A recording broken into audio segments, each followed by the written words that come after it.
Good afternoon. My name is Jonas Envall and I work with product management focused on UAS at Carmenta. Today I will talk about military last mile resupply and how real-time geospatial analysis can help to safely navigate these dynamic environments. We start by looking at the scenario when last mile delivery using UAS can be used. In this scenario, frontline units are situated in a hostile environment far from the nearest base. The units are close to enemy lines and are in urgent need for resupply of ammunition and medical equipment. Logistic vehicles follow behind to keep the units sustained, but these move slowly off-road and cannot easily reach the last tactical mile where the combat forces are deployed. The distances from the logistical vehicles to the frontline units is approximately 30 km and goes through some rough terrain. UAS will be used here to resupply at safe and easily reachable resupply points. You can see the crosses in the map. Here the UAVs are launched from the logistical vehicles in the rear in order to resupply the frontline units.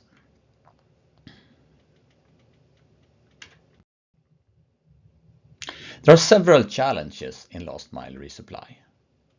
It is one of the most complex and dangerous phases in military logistics, and the environment is often rough.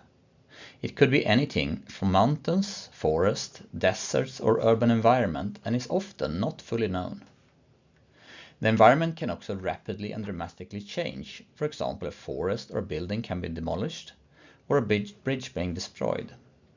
This will make previously accurate information obsolete. Resupply units have to navigate through these threats that can include enemy ambushes and electronic warfare. Timing is often critical. Delays in delivering the supplies like ammo or medical aid can mean life or death for those on the ground. What is then required for planning a successful resupply mission? Well, it requires careful consideration of multiple factors. We must first understand the physical environment in detail. This involves surveying key factors like terrain and buildings, enemy positions and movements, and assess their visibility and firing ranges. All this helps us anticipate threats, avoid detection, and assess potential risks, such as enemy ambushes. When we know the environment, we can then analyze it to, for example, find suitable rendezvous points for the delivery that is safe for both the UAV and the unit being resupplied. And when we know the rendezvous point, we can plan a drone route to go there. The route must be robust enough to handle unexpected changes in conditions like weather or terrain shifts, but at the same time it needs to be reliable to ensure that the delivered supplies on time. The operation also needs to recover from any disruptions, like losing a drone or unforeseen other challenges. Planning manually is hard, and digitalization takes a huge burden away from operators, allowing soldiers to focus on the mission. An up-to-date operational picture can be achieved by combining and visualizing in real time different types of geospatial information, sensor data and dynamic event. This can, for example, be tactical overlay, airspace information, or really dynamic data like live feeds from radar system or video streams from drones. But it's not only about visualizing.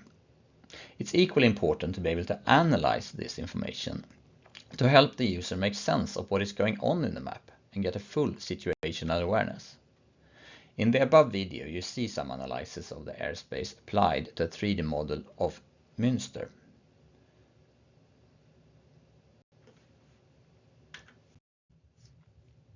Let us now look a little more on how we can build up an up-to-date operational picture by combining different types of geodata. As you can see, the 3D map here is built up from several data sources. At the back, we have a low-resolution orthophoto that has been combined with an elevation model. You can see the small hills on the horizon. One step closer, we have used a 2D data source that contains building footprints, together with height information, to extrude boxes that represent the buildings. Finally, closest to the camera, we have a really nice 2 cm high resolution city model of Münster that we've got from our friends at EGI. By using this 3D environment, we then have generated a route for a drone that goes through the city, avoiding buildings and trees. You can also see the parts in blue that represents the so-called view shed, what can be seen from the current position of the drone. And here you can see the small spikes on the church that leaves shadows on the roof. Finally, you can see a vertical profile below that shows the route displayed over the ground below.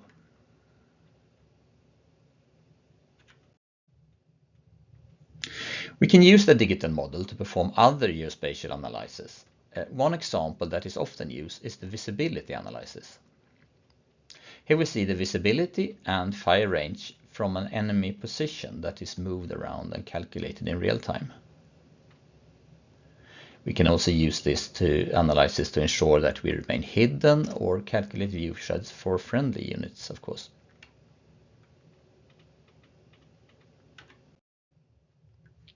Another example of geospatial analysis that we can perform in the 3D model is airspace coverage. In this picture you see 2 observers, the small eyes in the middle of the picture. One is exactly in the middle and the one is a bit more to the right. You can also see a white box that represents the analyzed volume. The red parts here, they indicate parts of the analyzed airspace that cannot be seen by either of these 2 observers. And this allows the operator to understand what volume of airspace can be seen by a set of observers. And this can be used, for example, to identify any blind spots or to place the observers optimally. And we can calculate and visualize the airspace coverage in real time for an easy to understandable way. For example, if the observers move, it could be a drone, for example, with a camera. And we can also show the volumetric line of sight if we're more interested in what one particular sensor is seeing.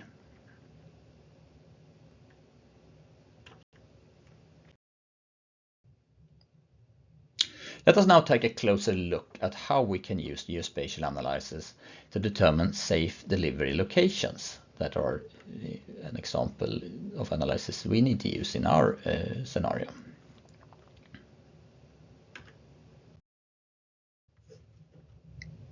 So where shall we deliver? We start by thinking what defines a safe landing zone. The area must meet certain conditions. It needs to be safely away from hazardous obstructions. It needs to be suitable based on the terrain and land classification. That could be forest or roads or swamps, etc. It needs to be safe and protected from the enemy. It needs to be reachable by land troops or vehicles that shall actually retrieve what we need to deliver.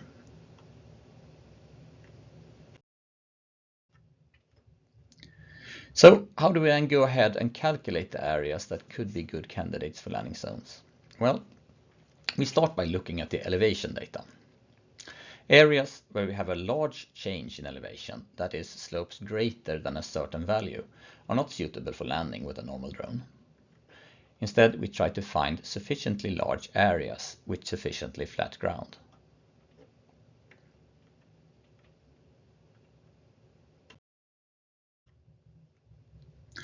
Next, we take the land classification of the terrain into account. We're looking for good landing spot candidates.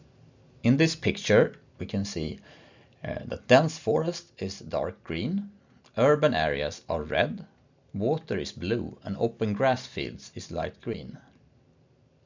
In our example, open grass fields are determined as suitable for landing. In a real-world scenario, of course, we would have many more different types of terrain and different degrees of suitability for landing. But here we just focus on the open grass fields. We also add a buffer to get an extra safety margin away from any dangerous terrain types.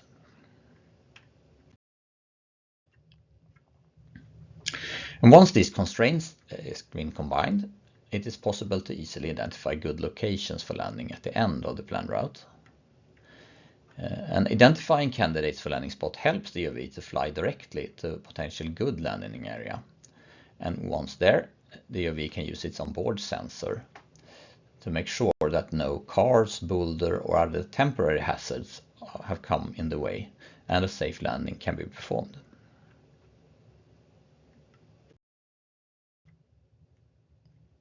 But how do we ensure that we are not exposed to the enemy observation and fire when collecting the equipment? One way is to use the visibility analysis. The area here up on the left in red is where we think that the enemy is located. In the bottom right area, we use the visibility index to show a color ramp from green to red. Green areas here can be seen from a larger part of the enemy area, and red cannot be seen from the enemy area. Exposed areas can then be avoided, and areas with poor visibility can instead be selected to provide enough protection during the delivery.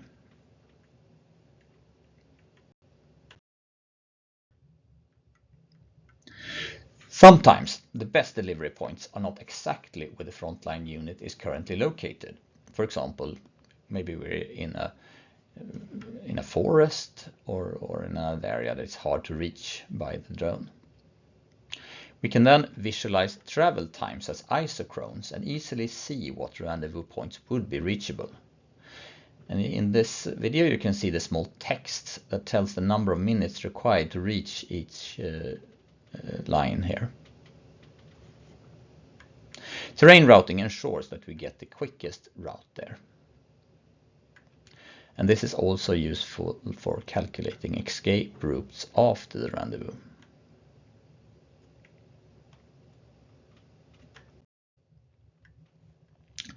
Now we have identified a good location for the delivery of the supplies. The next step is to find the best route for the UAV to get to the delivery point safely and unnoticed.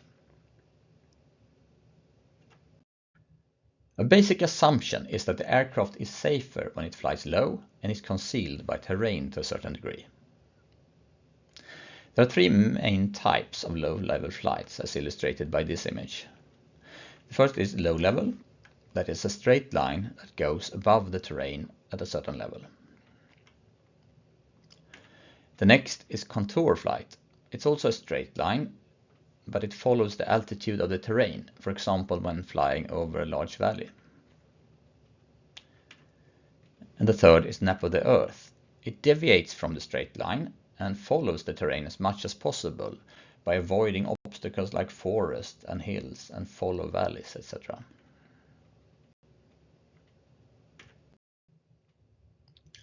Let us look at an example of a nap of the earth route that we have generated. Here we have a route that starts at a certain waypoint and then visit 3 others. The waypoints here are places where the UAV needs to go for a delivery or for observation. But between these we want to travel as fast as possible and as safe as possible. And in this example we see that it actually travels along the high ridge, and even though this is the fastest route for the middle leg, if nap of the earth flight is mandatory between the waypoints, it's obviously not an ideal way to fly if we want to remain fully concealed.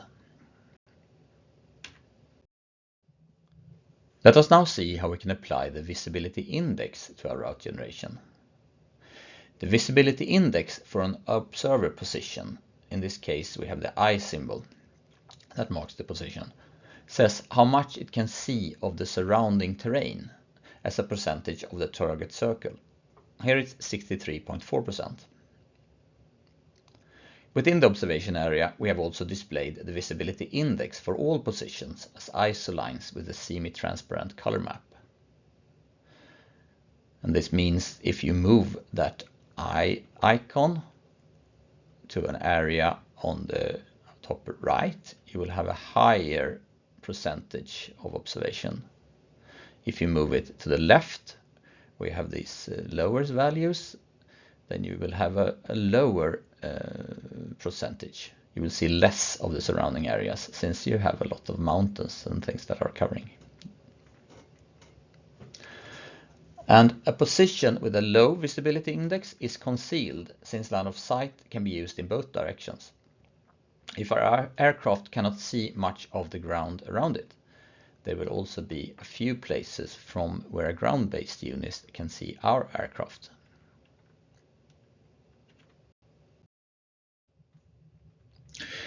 When the visibility index is applied to the route generation, the route is adjusted to prefer the concealed areas, displayed as green in this image. Here you can see that it will be better to fly near but below the ridge rather than on the ridge or down in the central valley. And in this example, we assume that we don't know from what direction the threat is coming, but we generally want to maintain hidden. If we instead know that the threat is coming somewhere from the northeast of our route, then we no longer have to use the omnidirectional visibility index. Instead, we can calculate for a certain bearing. And here we get directional concealment areas that are a bit darker green, where slopes facing southwest are most concealed, and the route will go on the safer side of the central ridge.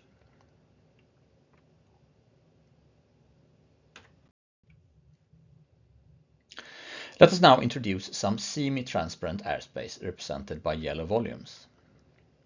They indicate risky or softly restricted airspace, such as residential areas. These are possible to pass through, but we rather fly somewhere else, and flying over them comes with a cost in the optimization. In our example, it will still be better to pass through the narrow part in the middle than fly around. Finally, we have airspace that is totally forbidden, displayed as red volumes of different shape. They can, for example, represent restriction areas, closed airspace, or enemy threats.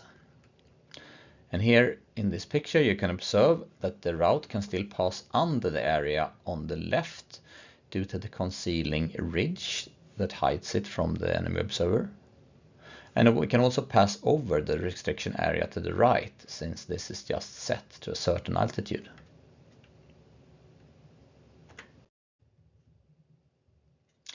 Another factor that can be included in the route calculation is the radio coverage from the base station to the drone. And we want to ensure that the route always remains within communication reach. This can also be used in the mission planning phase to calculate the best position for the base station antenna.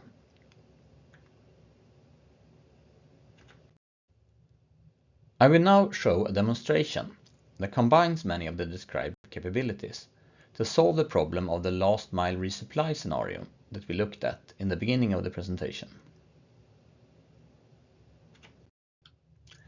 In the demonstration, we will start by looking at the current operational picture of the environment by visualizing the terrain, any restriction areas, and known enemy positions. For these, we will calculate the visibility. We will also see the position of the friendly unit in need of resupply and the starting point of the drone. We will use this to determine the best rendezvous points based on what the troops can easily and safely reach and what possible landing sites exist within range. Finally, we will calculate the actual routes for both the drone and the land unit.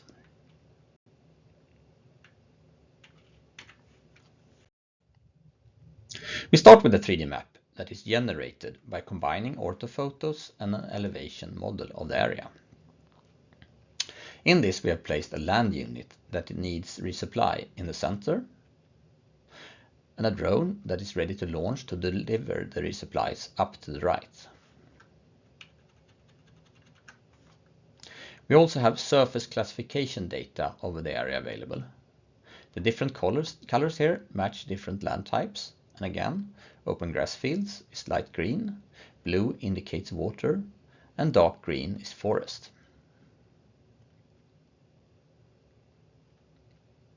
Let us now introduce some restricted airspace. We have here fully restricted airspace represented by a red box, and semi-restricted airspace as a yellow box.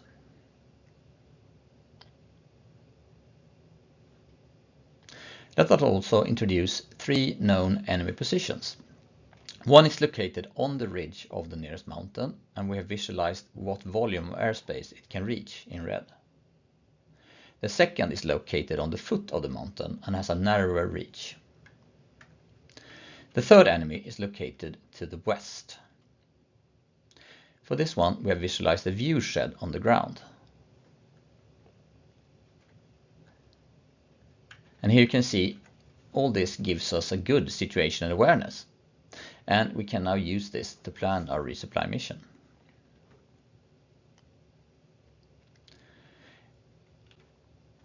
We will start this by calculating how far the ground troops could travel in a certain time, and we'll show this as isochrones. You can here again see the number of minutes it takes to go to different positions.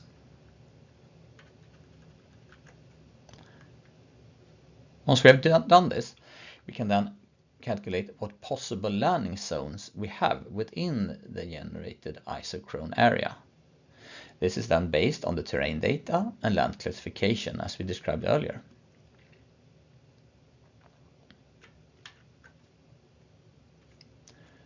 Now we have good data to find a suitable rendezvous point, and we will select one that is easily reachable both by the land troops and by the drone.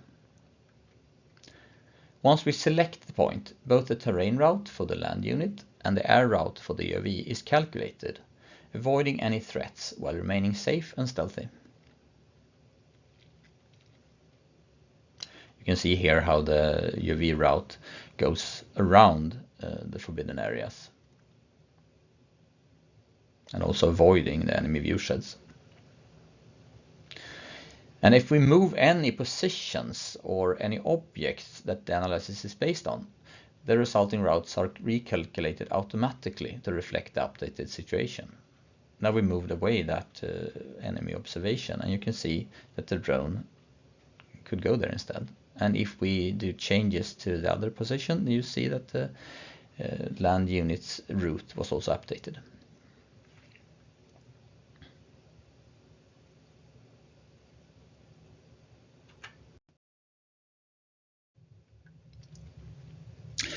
And thank you very much for listening to this presentation. If you have any questions, don't hesitate to reach out on the link below or contact me in another way. Thank you very much.